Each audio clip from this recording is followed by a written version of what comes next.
Macar rəssamı Tixomer Margitayenin 1889-cu ildə çəkdiyi "Atama sürpriz" tablosunun çox məzəli bir süjeti var.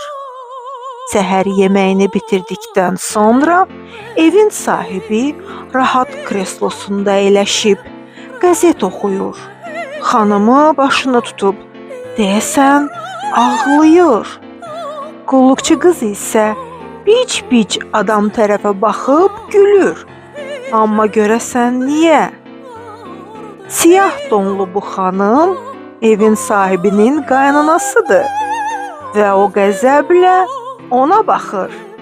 Arxası qadına tərəf olan adam bunu bilmir.